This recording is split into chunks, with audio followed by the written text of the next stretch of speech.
Quais foram as principais mudanças que você viu na profissão de investidor desde que você começou até hoje? O que é diferente? O ambiente mudou radicalmente, né? Então, antes a gente tinha pouquíssimos VCs fazendo. Então, acho que lá, em 2010, tinha, sei lá, 25, 30 fundos de seed nos Estados Unidos. Hoje são 2.500. Então, tem muito mais fundos competindo por um número fixo de bons deals. Não de deals, de bons deals. Como a gente está falando da lei da potência aqui do Power Law, é um percentual pequeno que dá os retornos, né? Então a competição disso aumentou. Como o custo de montar uma startup caiu, a competição por talento também caiu. Também subiu, né? Então agora tem muito mais startup, tem startups boas, startups médias e ruins, brigando pelo mesmo tipo de talento. São os devs, né? Então, isso mudou bastante. Mas o número de devs no Brasil não aumentou na mesma proporção do número de startups ou de capital que trouxe para cá. Então, temos um gargalo aqui no sistema. E toda essa maior liquidez, maior número de fundos e tal, trouxe também um aumento, uma inflação para o preço das startups. Então, a gente tinha fundos antes de 50 milhões de dólares, hoje é fundo de 100, 150, 200. Eu lembro quando a Redpoint Ventures, com o Anderson, levantou, acho que era 120 milhões de dólares o primeiro fundo deles, acho que era isso, ou 220. Cara, eu falei, sei lá, foi 2010. Cara, que é isso que você fazer com tanto dinheiro? Não existe. Tipo, era quase que o venture capital inteiro no Brasil, naquela época, né? Era gigantesco, mas hoje é um fundo pequeno. Né? Então, todas as distorções. Antes não tinha megafundos, né? Então a gente tá falando de fundo de 100 e poucos milhões de dólares, 200 milhões de dólares. E os fundos de 100 bilhões de dólares deployem capital nessa indústria?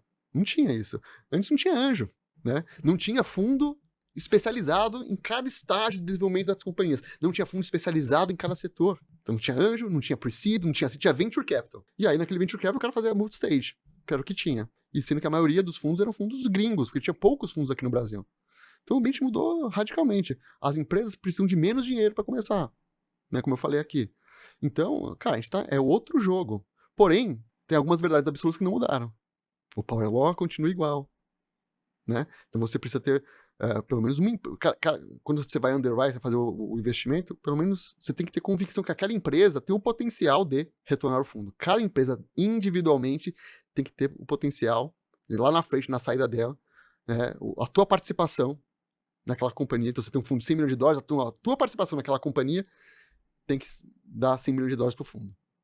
Aí se você tiver duas e meia dessas, você já consegue retornar ao fundo e tá aí com 3 vezes e meia retorno, né? Então, isso não mudou. Continua, o triple, double não mudou. Tá mais difícil de você conseguir. Por essas coisas que a gente tá falando. Agora os caras não estão mais contratando seats. Eles estão desenvolvendo interno, com AI, rapidamente.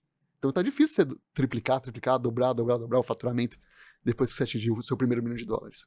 Isso também não mudou, você entendeu?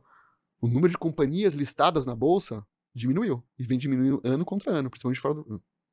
Aqui também, mas fora do Brasil, nos Estados Unidos, que é o grande mercado, caiu. As companhias antes faziam um IPO em 4 anos. 2, 3, 4 anos. Agora, 15 anos. Então, as companhias estão ficando privadas por muito mais tempo. E eu fico pensando, acho que tem algumas derivadas claras do que você mencionou, né? Um é o nível de competitividade aumentou.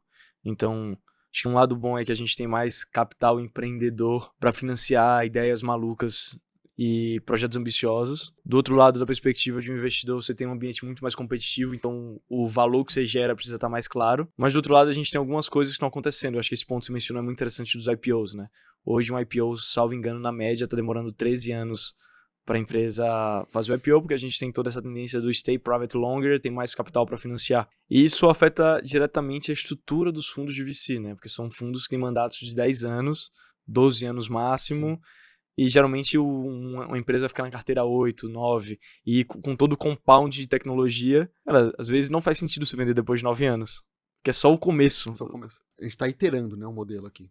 Então, não sei aonde vai sair, né? Ainda mais com AI, acho que uma força tectônica aqui grande, né? Do mesmo jeito que cloud trouxe uma democratização grande, open source, né? Agora, então primeiro foi internet, né? Mobile, aí cloud, então tudo isso vai, só que essas forças elas vão se solapando e elas vão potencializando uma outra.